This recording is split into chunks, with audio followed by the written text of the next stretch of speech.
What defines a Life is Strange game? It's a question very few have asked, and even fewer have tried to answer meaningfully. If you asked any of my friends, most of them would say dumb, or boring, or just not for me. I'd say something about lesbian teens falling in love in a cozy mountain town as they try to solve a murder or two, and maybe discover themselves along the way.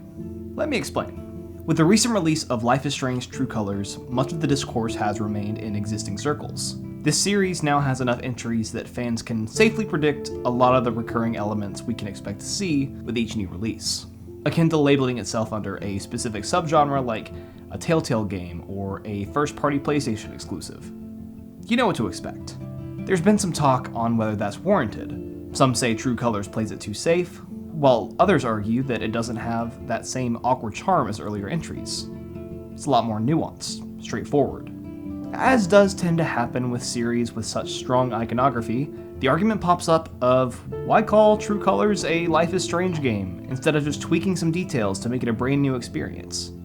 It's not like something like a FromSoft game that can be simply identified as staggeringly difficult. That first game's message, powers, and more importantly, how that intertwined with its theme was so central to its identity that you can't just replicate it, but you can't stray too far from it either. So now begs the question, setting aside the surface level comparisons, having fun powers and cool music and serene settings, does Life is Strange True Colors measure up to the title it takes its name from? For some background info, this Now franchise originally started in January 2015 and was developed by Don't Nod Entertainment. It was billed as a standard coming-of-age, narrative choice-based game with a supernatural twist. With heavy influences from dramas such as Twin Peaks, we see protagonist Max Caulfield suddenly bestowed the ability to rewind time for just long enough to see an alternate outcome for her decisions, starting with her choice to save her childhood best friend Chloe Price from being shot in the school bathroom. From there, the two girls spend a week reconnecting, getting comfortable with their classmates, and of course solving some of those aforementioned murders, all using that time rewind to see possible outcomes to your choices and navigating through the game that way. Since then, Life is Strange has seen a straightforward prequel story in Before the Storm, focusing on Chloe's developing relationship with the mysterious Rachel Amber, where the significant difference is Chloe's lack of any life-changing power and the consequences that limitation brings. A sequel story following the cross-country journey of two brothers named Daniel and Sean, with Sean sort of learning to communicate with his brother by learning to control his developing telekinetic power. And now, True Colors, which brings back the familiar coming-of-age vignette structure of the original with new protagonist Alex Chen, a girl with a troubled past and a lot of emotional trauma who has a slightly different mysterious power where she can perceive someone's emotions and their thoughts. In doing so, she can learn secrets of the people that inhabit the mountain town of Haven Springs in hopes to find out what really happened after her brother is killed in a mysterious mine explosion. If you only saw the first and latest entries, you'd be hard-pressed to tell any significant difference. Both feature a shy and quirky young adult protagonist, setting up a new life in a cozy small town. In the former, it's Arcadia Bay, Oregon, and in the latter, it's Haven Springs, Colorado. Both allow the player to romance characters of all genders through their choices in a few key events, and both have an inciting incident centered around the death of one of the story's central characters. Deck 9 returns to the franchise with True Colors after their first outing at Before the Storm. With the original developers devoting their time to the sequel story, Deck 9 worked alongside them to fill time with a shorter, more small-scale character study, humanizing everybody's favorite hard-ass Chloe Price.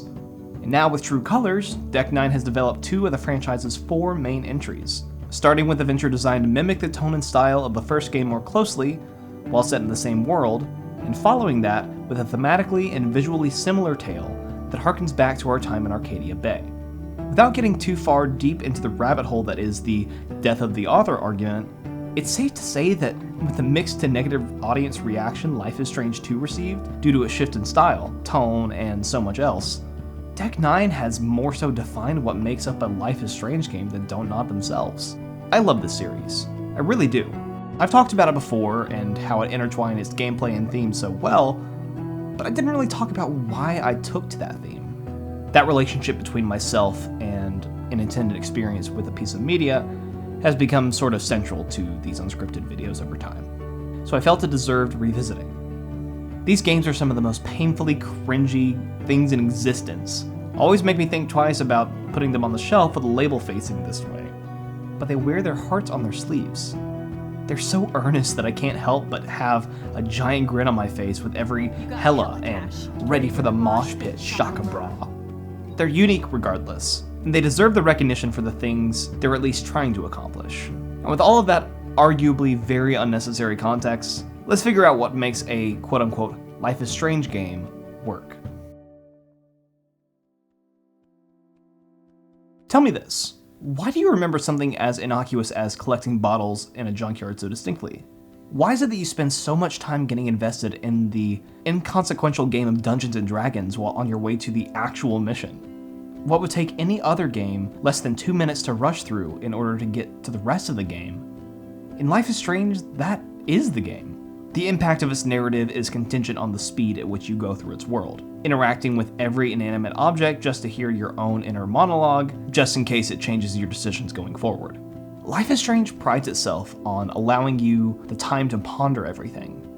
Witness classmates hold conversations in real time, completely unbothered by your presence. Or ensure you think long and hard about the welcome back breakfast Joyce makes you. The answer is always Belgian waffles. Every unassuming stump, bench, swing set, rooftop lookout, it brings back memories. Reminds you just how different things are today. It's an unexplainable feeling. Taking Max's hand as Chloe and carefully balancing on the same train tracks you crossed with Rachel years prior. That time not giving it more than a moment's glance, as you were dead set on speeding as far away from Arcadia Bay as possible. You rekindle a childhood spirit as Max in Chloe's backyard, without a clue just how empty and dead that space will feel when you return. That same effect works in me as an audience member. I see the same lunch table where Chloe first connected with Steph and Mikey, and all I can do in the entry that precedes it is stare at it. Wonder how I could recreate that same feeling again. Or I watch how Chloe's room changes as she grows older and more jaded, and the empty space is filled with knickknacks that all have a lot less to say than the few scattered memories of an old friendship once did. Or I could not interact with any of it, and have it all ring hollow. I look at that junkyard, the same one I've been to countless times, and I'm reminded of things that are yet to be, or things that never will be depending on my choices. In True Colors, those echoes of the past are one of the key motifs of the game. For an easy example, Alex takes up residence in her brother Gabe's room, and what starts as a place to reconnect and have air guitar concerts quickly turns into a collection of all the moments in time that are still missing. All those things you wish you could have said since you were separated all those years ago. It all just hangs in the air, and you talk to photographs, old t-shirts and knickknacks. It's most literal in that game of foosball you play with Steph, as you slowly start to perceive her feelings she's repressing, reliving a memory in her head of the time she and Gabe played this game years ago. You know what she's thinking, and you can tailor your responses to match those feelings more closely. Every detail in these worlds has a reason to exist. Possibility. Contemplation. These games spend a majority of their time on player introspection, rather than relying on their own game mechanics to further the story. There's this beauty to the benign pieces of dialogue you hear throughout your playtime that make it enjoyable to just sit for a while and hear about squirrel feeding. That begs the question though, what serves as the main antagonist of the games then, if they're so focused on these mundanities? And that's your answer. These locations and the feelings they impose on their characters are ever present. All three, yes I said three, of Life is Strange's key protagonists have this sort of love-hate relationship to their surroundings. Whether they're actively trying to break out of the mold small-town life has placed them in, or they're so desperately trying to fit in. These characters are a byproduct of the towns that raised them. The mysterious Rachel Amber, all things to all people. A highly respected straight-A student and active member of extracurriculars that moonlights as a rebellious punk with a hair-trigger temper and a resentment of everyone and everything she's a part of. Either way, she's the best at what she tries to be, and the model for what others want to be. To the point where she's nothing more than a fairy tale, a symbol more than a name by the time she leaves Arcadia Bay behind. I've never seen another game series with as unique of a visual style as this one. What can initially be brushed off as simplistic art style meant to save money can now be seen as an intentional artistic choice in True Colors. These characters and environments, while more detailed than the original, look as if they were ripped straight from a watercolor painting, as if to give it this dreamlike, serene identity to complement the cool greens, oranges, and browns and general fall aesthetic that these games fall into most of the time. All of Life is Strange's entries have a similar approach to scope. Although most of the time it comes down to the need to reuse assets, These games have a knack for making small towns feel big. The Price household is a house steeped in 30 years of history, all in one space. Each bottle of hair dye and parenting magazine you can interact with fills in the lives of these characters. Take that to a bigger scale, and I can practically smell the food cooking at the Two Whales Diner. And stories contained in every piece of that junkyard makes me realize I'll never know all of what Arcadia Bay has to offer. In contrast, True Colors feels very restrained in its setting. I step out of the front door of the Black Lantern and can see the entire playable area in front of me. I know the park's layout, including all of its trails, and I can instantly point out Eleanor's flower shop and Charlotte's dispensary. I'm much more guided in terms of what I can and should be interacting with. But the town feels alive in a different way than past entries. Primarily because every bit of action takes place in the same 2 blocks. While in Arcadia Bay, we focus on people living in a fishbowl that feels overwhelmingly large. We play as someone longing for an impossible escape, or someone worried they're not going to get to experience all of it. Haven Springs, on the contrary, is a place Alex chooses to go, and her journey is about feeling too big, too ambitious for the town she's chosen to settle in. Just to bring it up for comparison, this is where I feel like Life is Strange 2 lost me. Constantly changing locations kept the player from establishing that necessary connection between the characters and their environments, instead having to rely on the admittedly weaker relationship between the brothers. I could only see each new area as a series of boxes to check off, walking around to find each new interactable item until one took me into the next story segment. Speaking of size, True Colors is noticeably more condensed than its predecessors. On a grand scale, each of these games is comprised of a series of vignettes, things like Juliet's pregnancy and Mrs. Grant's petition, all strung together to blend these disparate storylines into one main through line. Some vignettes in the Blackwell Academy courtyard were nearly as long as entire chapters in the latest entry, which each primarily focus on 1 or 2 big story beats. Before the Storm had 2 less chapters than its peers, yet True Colors matches it in length of about 11 hours. While some may see this as a negative, I look at the upsides to a shortened narrative. Not only just in the player sense of already understanding how Alex's powers should develop over time and how her character will take shape, but this also does a better job of keeping the conflict central and at the forefront at all times. Every single person Alex interacts with, by necessity in scope and length, is influential to her main journey, which can be overwhelming for both her and myself in the audience. But before we talk about that character trait a bit more, there's another key aspect to understand about the worlds they all live in.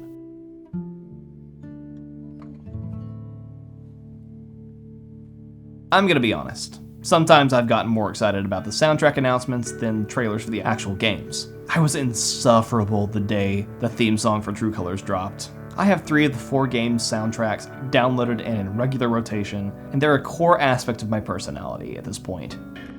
Play Scott Street by Phoebe Bridgers! This game is perfect! But I'll spare myself the humiliation. I'm not here to talk about music or music theory in another story analysis video. Let's talk about its purpose in the story in general. If I were to lump the music of Life is Strange into a single category or a couple of keywords, I guarantee they'd appear on my Spotify Wrapped as, quote, wistful and yearning. And you can guess the kind of person that listens to that. This harmless, almost whimsical indie folk sound strives to do what all the best pieces of music do: inspire you, make you yearn for some intangible feeling that's just out of reach, something different, something you want. It makes you feel small, in some inanimate place trying to climb up towards a greater purpose that's bigger than this town that you were born in. If you were only to reach that precipice and jump off, but you can't yet. You're stuck on that ledge. You're so close. And then you're not, actually. Back in reality, as Shuffle forces you back to an equilibrium, you just continue to sit on the bus and listen. Yearning. That's the feeling every moment Life is Strange attempts to channel for its players, and it's the driving force behind every scripted moment of gameplay. The soundtracks are largely diegetic, and are therefore a reflection of the characters' personalities and music tastes. Whatever we are supposed to feel, they're feeling the same feeling. They yearn for something greater, and we want to help them find it. Every time I listen to the soundtracks out of context, I'm taken back to those moments in time, and not just what I saw on screen. I think back to the nights I stayed up late after my night class just to get through the play in Chapter 2 and Before the Storm, working harder to memorize the correct lines than I did studying for some of my exams. Music has always had a special place in my life. It's always had that transportative effect on me. There's something special listening to some of my favorite artists years after first discovering one of their songs, back when I was waiting for my math class to start. It's the same song, yet here I am, in a completely different city, the job, able to drink legally, neck careened towards the sky at an endless pool of stars. Sometimes I hear those songs and look back at my old self, with some sort of nostalgic sadness, knowing I'll never get that back. Or maybe it's a feeling of happiness, to see how far I've come. Maybe I'm falling out of love with the lyrics. Maybe that's because I can't relate to that feeling anymore. Is that a good thing? And that's not even mentioning the more unassuming pieces of the series' audio. Every element of sound design is so deliberate and nebulous, especially in those classic binary choice moments. Every time Max rewinds or Alex blurs the world out, for lack of a better word, it's like I've entered a dream state. Swirling visions of past and present blended into this feeling of potential energy. All that power is in my hand, and nobody is telling me what the right answer is. Arguably the most blatant connection between these titles is the supernatural power at the center of this gameplay system. Well, more so the main character's relationship to its powers as an extension of themselves and their ideals. In Max Caulfield, we see a young woman that's unstuck in time. Not only does she have the chance to attend her dream school back in her hometown, where she gets to reconnect with old friends and see how things pick up, she has the option to actively shape her world to her liking. She gets to live out every teenager's fantasy of getting to go back and redo all of your stupid mistakes, getting away with things you normally be too shy to do, or just play out scenarios she never thought that she'd get the chance to before she was forced to leave Arcadia Bay. And that's what makes the final choice work so well, is that you arrive at it despite your motivation or the steps you took previously, in order to save the town from the consequences of your actions wreaking havoc in the form of a giant tornado. You must choose to negate the first choice you made and let Chloe die in the bathroom. This game's 5th chapter is very blatant in showing the now fraught relationship between Max and her time powers. How the gift was never so that she could change her life, but rather so that she could learn to be content with the fact that she can't. Like I mentioned earlier, Before the Storm sees a younger, more on-edge version of Chloe Price, struggling to deal with the death of her father and Max's ill-timed abandoning her. Deck 9 took a rather interesting approach to the game, removing that supernatural element from its mechanics entirely. Instead, we have this quote-unquote backtalk mechanic, where Chloe feebly navigates these tense conversations with the explicit goal of always coming out on top. She always deflects when asked any sort of personal question, and she escalates arguments unnecessarily and derails the topic so much that not one person can get a genuine response out of her. That is, until Rachel Amber, the mysterious it girl, all things to all people. Not just in a way that lets her fit in anywhere, but in a way that keeps her from showing her full self to any one person. Her malleability reveals this similar tragic insecurity that, for the first time in the game, makes Chloe want to speak honestly, and sometimes take bigger risks. Those two playstates are so cleverly subverted in a couple of key scenes here. The first comes when Chloe attempts to use the backtalk mechanic against Principal Wells to get herself and Rachel out of trouble. In the past, winning the game has only opened more doors for the player, giving you more dialogue options, allowed you to see previously inaccessible paths, but here, what you've come to associate as your secret weapon is the thing that gets you expelled. The next instance is best experienced in full. It's in the junkyard, when Rachel gets embarrassed and leaves after Chloe admits her feelings for her. We see every single one of her dialogue and action buttons get replaced with the word smash, since expressing herself honestly just got her hurt. Very brazenly remarking on certain trinkets and how they remind her of the people that hurt her most in her life, now just standing in as forgotten relics. And what does she do? Smash. That is until she stumbles across her dad's car. It's the first time she's seen him since the accident. She approaches it and melts. She tries weakly to push the broken pieces back together, but nothing sticks. Immediately she goes back into a rage, slamming her fist down on a crumpled hood, and the music swells into all these disparate tones as we see tears in Chloe's eyes and she screams in anguish. And then it all fades away. She collapses onto the ground, empty and broken. No matter how much she tries to fight it, he's not coming back. Before the Storm revels in forcing the player to realize their walls they're putting up aren't protecting them from anything. They're locking you in the past with no room to grow.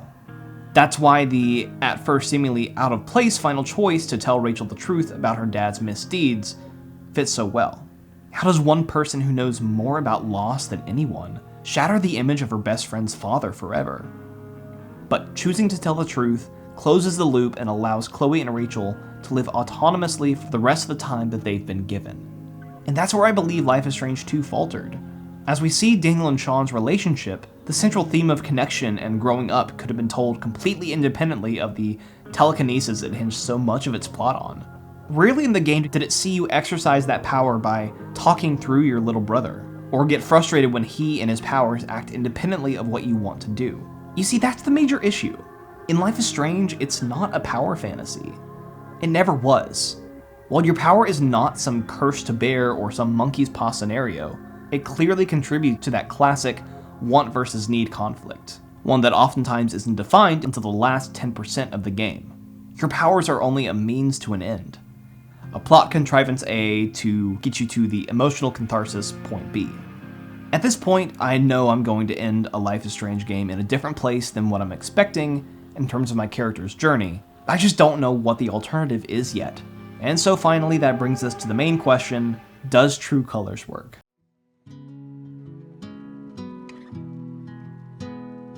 Talking thematically about True Colors, I feel like its endpoint is somewhere between Life is Strange and Before the Storm. It recontextualizes what you think the purpose of your power is, while primarily talking about using your power to break down the walls you put up and the walls you see in others.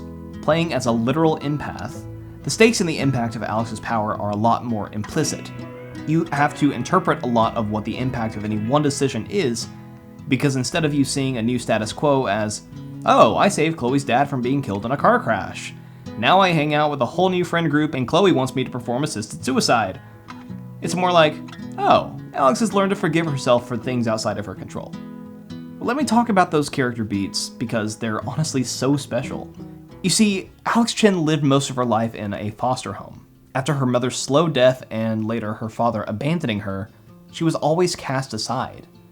Abandoned to the point where she just has to age out of the foster system. She's had this empath power for as long as she can remember, and growing up the majority of experiences she had forced her to sense and absorb negative emotions. That only got reinforced when countless adults passed her by, afraid of taking on that quote-unquote troubled kid who gets into fights, actually only hurting Alex by making her more and more exposed to those anxious and negative feelings. Alex never got to make her own choices. All those decisions were already made for her, up through the moment that her brother led her to Haven Springs to insert herself into his already established world. She was placed down into a pre-established role, and when Gabe dies, she quite literally starts to take over every facet of his life. His job, his apartment, his closest friends. She lives vicariously through tapping into those around her, getting to sample their emotions without having to come to any solid conclusions with her own. As Gabe said, your own emotions don't belong to you. Alex's power rarely has a direct impact on the plot as it's presented. It's purely to service Alex's slow, gradual realization that everyone around her is reeling from Gabe's death in similar ways. And Alex's first major use of her power is to save Ethan, Gabe's serious girlfriend Charlotte's son, from the mountain before a controlled detonation. She taps into his fear, which overwhelms her as she pulls him across the ravine. That negative emotion, followed immediately by Gabe's accident, reinforces that Alex should have just stayed away. This helping people is doing more harm than good. However, the next time Alex visits those woods, she stumbles across Ryan, Gabe's best friend that's quickly taken to her, and she taps into a positive emotion for the first time in the game, sharing memories of Gabe. Instead of the sickly purple aura that projects monstrous faces everywhere, she amplifies this radiant yellow glow across the whole mountain. And this is the first moment that Alex realizes that her power can be used for good, and so she quests herself with helping others in town reach that same catharsis. Alex wants so desperately to help the people the way she wasn't helped growing up. As she starts to embrace it, she becomes more comfortable leaning into the emotions, wants, and dreams she's buried, as she has to see them in other people. There's a lot of memorable moments in the game that just expand on that point that I don't have time to get into. But I wanted to mention how unique it was tapping into Eleanor's worry and experiencing what it was like in the mind of someone suffering from Alzheimer's. It was genuinely heartbreaking and was even more so having to tell her granddaughter Riley about it. There's stuff like that with each of the characters in the game, some not even centered around Alex's power. I really enjoyed playing matchmaker with that random nervous couple, trying to get them to admit their feelings for each other, or just sensing Ducky's sadness as he thinks back to the loss of his wife, and offering to dance with him like, isn't that the sweetest thing? At each of these interactions, Alex initially has the intention to tap into their feelings to play the part of a mind reader and go from there. But unlike Max's omnipotence, Alex can't really change a lot of these feelings. She can only observe, listen, and react within herself. Her power's impact is not on the world, although she says many times that she wants to use her powers to help others. Instead, her power primarily impacts herself. This game does something interesting with the way that its characters react to Alex's power. Like Max's new ability to use photos to travel back in time, Alex develops the secondary ability later on to sort of absorb and take the emotions of others, stripping it from them. When they see her take those on, oftentimes those characters react negatively to Alex. People react adversely to the parts of themselves they hate when they see it in others, but are scared to confront it in themselves. That's where Alex starts off. But at a point, Alex has the wisdom and the emotional intelligence to see through their defense. She's come to embrace her feelings and be content with her pain, and so she can allow others to do the same. It's a bit of a rocky road to get there, and I want to walk through some of the major choices in the game, what I picked, and what that showed me. First, I took away Charlotte's grief. I hope I never have to understand the pain Charlotte was going through. After she confessed that she was beginning to resent her son because he just reminds her of the loss she feels in Gabe's absence, I would have done anything to help her.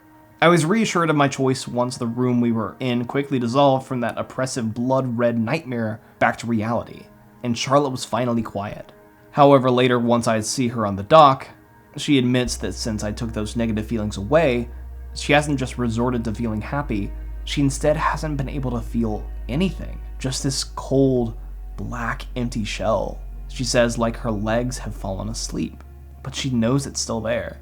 I already talked at length about why that existential horror is too much for me, so needless to say that conversation made me stop everything for like 15 minutes just to absorb the implications of my actions. I couldn't go back and change this, but it showed me that sometimes Alex staying with her uncomfortable or negative feelings can be healthy, and even necessary to overcome. Then I took away Pike's fear. Even after learning what effect I'd had on Charlotte, I still chose to help Pike overcome his fear to take on Typhon and expose what caused Gabe's death. The reason I did it this time was because I saw that his will to act was present, but he was holding himself back out of fear. I saw that same conflict within Alex, and I felt it would serve her character to see how overcoming that self-doubt would play out in another person. And no surprise, I romanced Steph. She's nervous.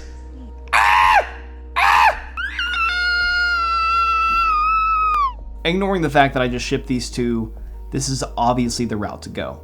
You're invited up on the rooftop hangout spot because Steph wants to break the news to you. She's going on tour with her music again. She wants you to help her plan what to do and where. Might I suggest the verbatim lesbian witch coven in Salem? But then she says it. She wants you to go with her.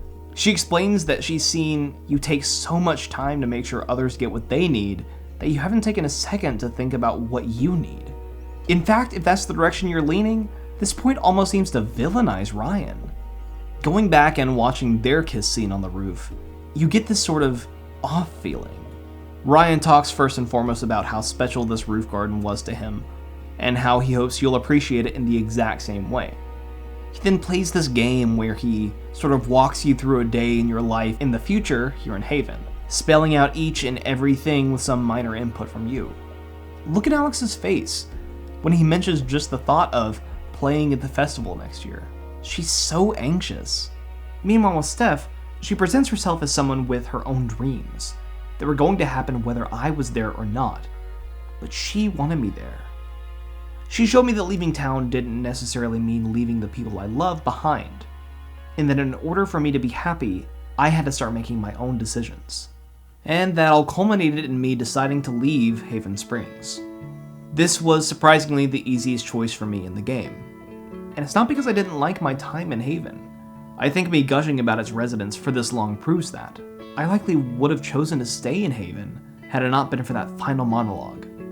Alex has a conversation with who I'm calling Dream Gabe as he attempts to mirror that sort of walk of memory section in the original Life is Strange, showing every choice Max had made up until that point to better inform her of her final decision. However, here, we see Dream Gabe lay out in excruciating detail just how routine and planned out her life would be should she stay in Haven Springs, much like Ryan. Issue number 9 of Southern Bastards is probably my favorite single issue in any comic that I've ever read. Written by Jason Aaron, it's a southern crime drama set in a small town in rural Alabama, a backwater podunk town where football is worshipped like a religion, and the football head coach, Euless Boss, basically runs the town.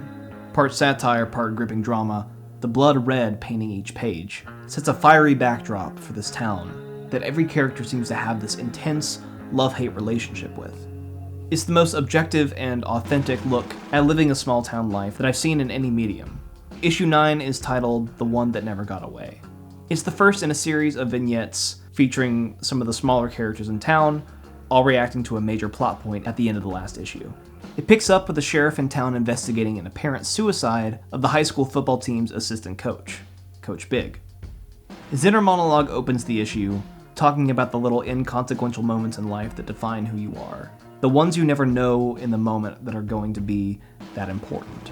We see he's a man that was forced into his role at a young age, obedient to the will of Coach Boss. Some, like Coach Big, couldn't take the pressure. Meanwhile, the sheriff just gives in, as he owes his life as it is today to Coach Boss, despite his resentment of it, because it's all he knows. Those few and far between minuscule moments of his youth are what he clings to find purpose, even when those moments and people have moved on, while he's standing still.